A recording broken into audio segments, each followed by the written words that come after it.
Hello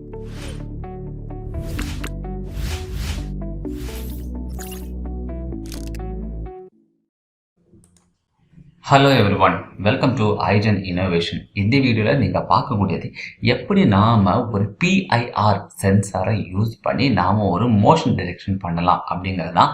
so application லெவலில் இருக்குது. So வீடியோவை கடைசி வரைக்கும் பாருங்கள். ஸோ நான் இதை எப்படி ஒர்க் பண்ணணும் அப்படின்னு பார்த்துச்சுன்னா, நீங்கள் Tinkercad லாகின் பண்ணிக்கோங்க. இமெயில் அடித்து கண்டிப்பாக சைன்இன் பண்ணணும். அதுக்கப்புறமா சர்க்யூட்ஸில் போய் கிரியேட் நியூ சர்க்யூட்ஸ் போய்க்கோங்க. ஸோ கிரியேட் நியூ சர்க்யூட் போனதுக்கு அப்புறமா நாம் என்ன பண்ணணும் அப்படின்னு நீங்கள் பார்த்துக்கிட்டிங்கன்னா, சரியான சர்க்யூட்டை டிசைன் பண்ணணும். அதுக்கு தேவையான காம்பனன்ட்ஸ்லாம் எடுத்து வச்சுக்கணும்.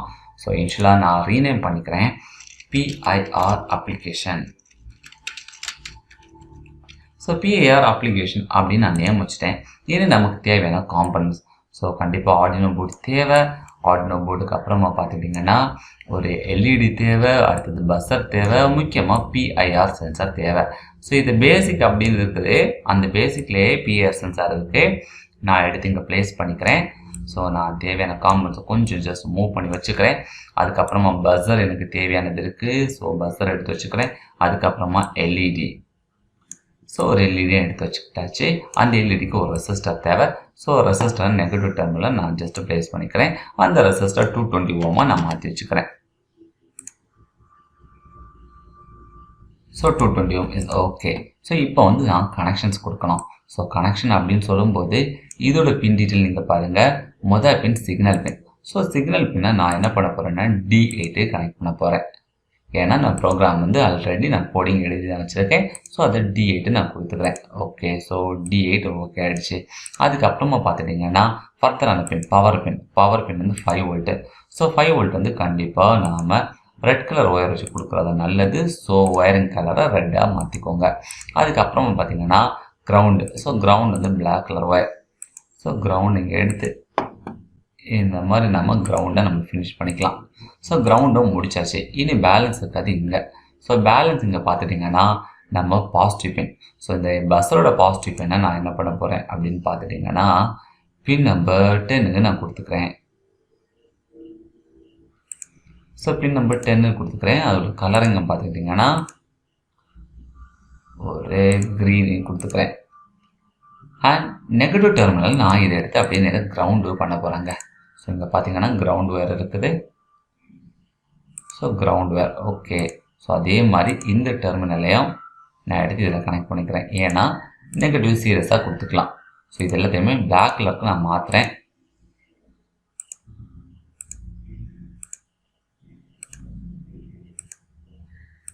ஸோ பிளாக் கலருக்கு மாற்றியாச்சு.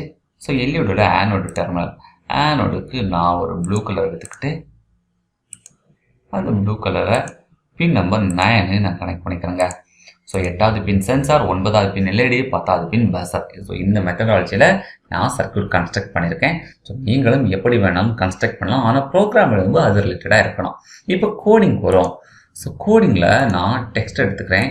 டெக்ஸ்ட் எடுக்கும்போது இந்த இடத்துல இருக்கிற டிஃபால்ட் கோடை ரீப்ளேஸ் பண்ணி நம்மளோட ப்ரோக்ராமை நான் டைப் பண்ண போகிறேன்.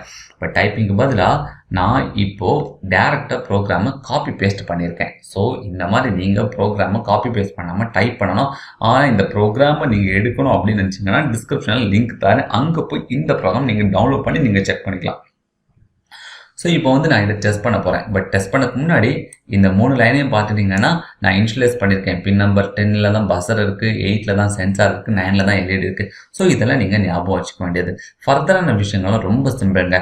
பஸ்ஸரை ஆன் பண்ணணும் அப்படின்னா டோன் அப்படின்னு கொடுத்துட்டு ப்ராக்கெட்டில் எந்த பின், அதாவது பின் நம்பர் 10 எவ்வளோ ஃப்ரீக்வன்சி 1000 ஹெட்ஸ் அப்படிங்கிற ஃப்ரீக்வன்சியில் கொடுக்குறேன். இன்னொன்று நோ டோன் அப்படின்னு கொடுத்தாச்சுன்னா பஸ்ஸர் ஆஃப் ஆயிரும். ஸோ லாஜிக் உங்களுக்கே புரிஞ்சிருக்கும். நான் பிஆர் சென்சாரை வச்சுக்கிட்டு ஒரு மோஷன் இருந்துச்சுன்னா உடனே நான் பஸ்ஸரை ஆன் பண்ணுறேன். மோஷன் இல்லைன்னா அப்படின்னா பஸ்ஸரை ஆஃப் பண்ண போகிறேன். ஸோ இதுதான் கான்செப்ட்டு. நான் இப்போ வந்து நான் எக்ஸிக்யூட் பண்ணி காட்டுறேன், பார்த்துக்கோங்க. ஸோ இப்போ நான் சிமுலேஷனை ஸ்டார்ட் பண்ணியாச்சு. சிமுலேஷனை ஸ்டார்ட் பண்ணதுக்கு அப்புறமா சிமுலேஷனை ஸ்டாப் பண்ணுறேன். நான் வந்து இங்கே வந்து டோட்டலாக பஸ்ஸரை ஆஃப் கண்டிஷனுக்கு நான் கொடுக்கவே இல்லை. ஸோ நான் இதை வந்து ஆஃப் கண்டிஷன், எல்ஸ் எந்த மோஷனுமே இல்லை அப்படின்னா ஒரு பஸ்ஸர் ஆஃப் ஸ்டேட்டில் இருக்கணும்ல. ஸோ அதனால ஒரு ஆஃப் ஸ்டேட் நான் கொடுத்துக்கிறேன். ஸோ அதனால நோ டோன் வச்சுக்கிறேன். ஓகே, இப்போ நான் சிமுலேஷனை ஸ்டார்ட் பண்ணுறேன். ஸ்டார்ட் பண்ணிட்டு நான் இப்போ ஒரு மோஷன் கொடுக்கும்போது பார்த்தீங்களா,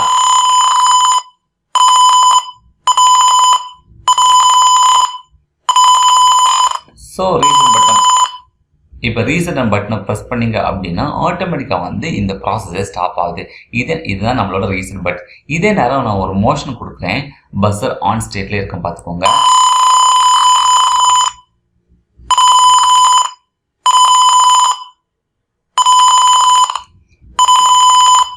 ஸோ நான் இப்போ பஸ்ஸரை வந்து நான் ரீசெட் பண்ணி, நம்மளோட ஆர்டினோ போர்டை ரீசெட் பண்ணி நான் பஸ்ஸரை வந்து ஸ்டாப் பண்ணியிருக்கேன். ஸோ இந்த இடத்த நீங்கள் கவனமாக பார்த்துட்டீங்க அப்படின்னா நான் சிமுலேஷன் ஸ்டாப் பண்ணிவிட்டு எப்படி அந்த buzzer on time off time அப்படி கொடுக்குது அப்படின்னா நாம் இங்கே எடுத்துக்க கோடு தாங்க. நான் பஸ்ஸரை ஆன் பண்ணியிருக்கேன், ஒரு பர்டிகுலர் டிலேக்கு அதுக்கப்புறமா நான் பஸ்ஸரை ஆஃப் பண்ணியிருக்கேன். ஓகே, ஸோ இந்த மாதிரி நாம் பஸ்ஸரை ஆன் ஆஃப் பண்ணிக்கிட்டே இருக்கலாம். ஸோ பஸ்ஸரை ஆன் ஆஃப் பண்ணும்போது இந்த ஃப்ரீக்வன்ஸை சேஞ்ச் பண்ணும்போது சவுண்டும் வேரி ஆகும். இப்போ 1000 இருக்கிறத நான் 500 கொடுக்குறேன். இப்போ என்ன வித்தியாசம் இருக்குது அப்படின்னு நீங்கள் லைட்டாக பார்த்துக்கோங்க.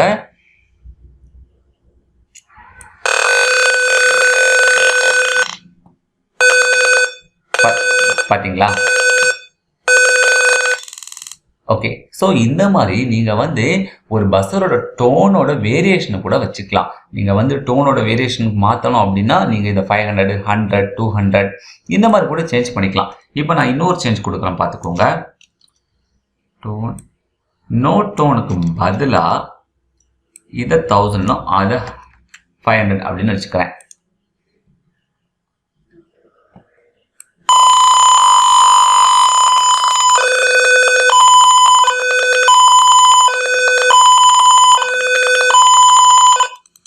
பார்த்தீங்களா? ஸோ இந்த மாதிரி கூட நீங்கள் டோனில் வேரியேஷன் கொண்டு வந்துக்கலாம். அது எல்லாமே உங்களோட க்ரியேட்டிவிட்டியை பொறுத்தது தான். ஸோ நீங்கள் நல்லா ஞாபகம் வச்சுக்கோங்க, டோனை வந்து நீங்கள் சேஞ்ச் பண்ண உங்களுக்கு வேரியேஷன் கிடைச்சிக்கிட்டே இருக்கும். பட் பிஆர் சென்சாரை பொறுத்த வரைக்கும் சிம்பிளுங்க. இந்த மாதிரி தான் நம்ம கோடிங்கை வந்து ரீட் பண்ணணும். நம்ம சென்சாரோட வேல்யூவை வந்து நான் டிஜிட்டல் ரீடை யூஸ் பண்ணி நான் ரீட் பண்ணியிருக்கேன். அது ஹையாக இருந்தாச்சுன்னா ஸ்டேட்னா ட்ரூ ஆக்கியிருக்கேன். ஸோ ட்ரூ ஆச்சுன்னா நான் எனக்கு வந்து எல்இடியும் ஆன் ஆகணும், அட் த சேம் டைம் பஸ்ஸாலும் ரன் ஆகிக்கிட்டே இருக்கணும் அப்படின்னு சொல்லிட்டு நான் கோடிங் எழுதியிருக்கேன். ஸோ ஐ ஹோப் உங்களுக்கு இந்த கான்செப்ட் ரொம்ப கிளாரிட்டியாக புரிஞ்சுக்கோன்னு நினைக்கிறேன். ஜஸ்ட் இன்கேஸ் உங்களுக்கு ஏதாவது டவுட்ஸ் இருந்துச்சு அப்படின்னா நீங்கள் கீழே கமெண்ட் பண்ணுங்கள். இன்னொரு வீடியோ உங்களுக்கு அப்ளிகேஷன் ரிலேட்டடாக நான் போடலாம். Okay, thank you so much.